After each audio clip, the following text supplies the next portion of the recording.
गुरुवार का प्रदोष पड़ जाए, बृहस्पतिवार का यदि प्रदोष पड़ जाए तो प्रदोष के दिन प्रदोष काल में, प्रदोष के दिन प्रदोष काल में किसी शिवालय में जाएं, शंकर के मंदिर में जाएं, एक ही दिए के अंदर एक फूल बाती, कैसी बाती है? फूल बाती, और उसी दिए के अंदर एक लंबी बाती, दो बाती। कौन सी बाती हैं? जम के बोलो जरा। एक फूल बाती, एक लंबी बाती, दो बाती। एक ही दिए के अंदर फूल बाती, लंबी बाती दोनों रख लें। थोड़ा सा घृत की बातियां, तेल की बाती नहीं, घी की बाती रखें, और दोनों बातियां उसमें रखकर 3 बेलपत्र भगवान शंकर के मंदिर में लेकर जाएं। दिए को भी प्रज्वलित नहीं करना है।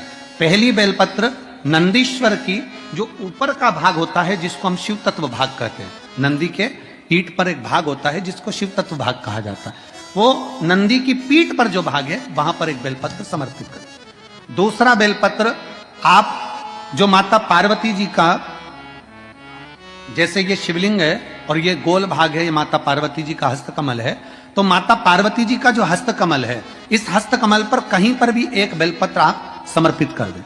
और तीसरे नंबर की जो बेलपत्र है वह भगवान शंकर पर समर्पित कर दें। जो दिया आप लेकर गए हो मंदिर में, उसी दिए को नंदी और महादेव इन दोनों को दर्शन कराते हुए अगर मंदिर के अंदर लगाने दें दिया तो ठीक है, ना लगाने दें तो दीप को बीच में बस स्पर्श कराकर, भले बाहर जाकर लगा दो, पर प्रयास करो वो दीप, वैसे तो बीच में नंदी और शिव के मध्य में वो दिया स्पर्श होना चाहिए। जैसे ये नंदी है और ये शिव है, तो इसके मध्य में दीप स्पर्श कर ले, भले उसको जलाने ना दे, पर स्पर्श मात्र कर कर अगर आपने एकांत में कहीं पर भी ले जाकर लगा दिया, उस दीप को जला दिया, तो गया हुआ कितना भी करोड़ रुपया हो, वो धीरे धीरे कर कर गया हुआ धन हमारा वापिस आता ही है। कोई खाकर भी बैठ गया तो देगा जरूर, वो धन आएगा जरूर, कैसे भी आएगा, पर अपनी संपदा वापिस।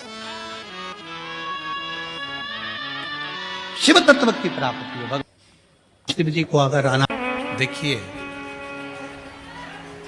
अगर प्रदोष का व्रत नहीं कर सकते, प्रदोष के दिन आप व्रत नहीं कर सकते, मान लो आपसे भूखा नहीं रहा जाए, प्रदोष का व्रत नहीं कर सकते, प्रदोष के दिन आप भूखे नहीं रह सकते, मंदिर भी नहीं जा सकते, दिया भी नहीं लगा सकते, तो शिव महापुराण की कथा कहती है कि प्रदोष के दिन, प्रदोष काल में अपने ही दरवाजे के पास में देवाधिदेव महादेव का स्मरण कर कर लक्ष्मी की वृद्धि के लिए, कार्य सिद्धि के लिए, संपदा को प्राप्त करने के लिए आप अपने ही दरवाजे के पास में एक दीप लगा सकते हो। कौन से दिन? प्रदोष के।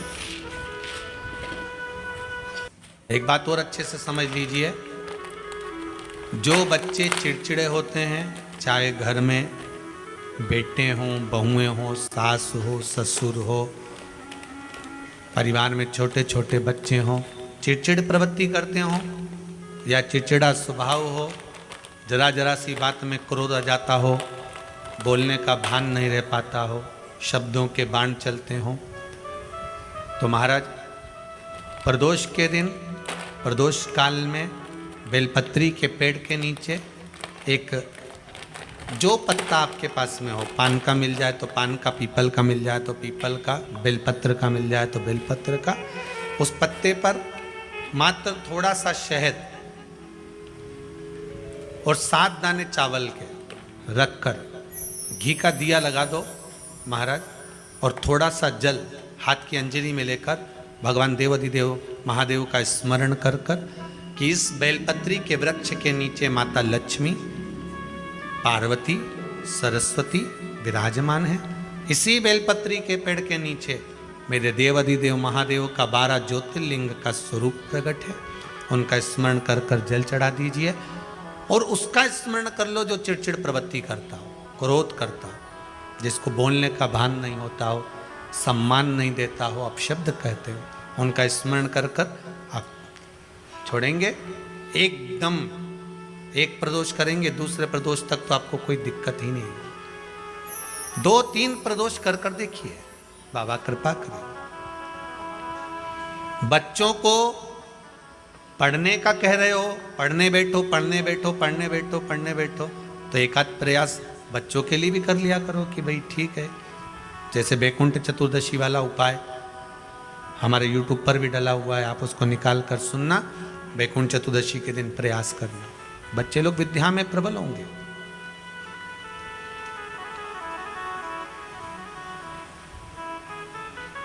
शिव उपासना का जो फल है वह 1000 गुना।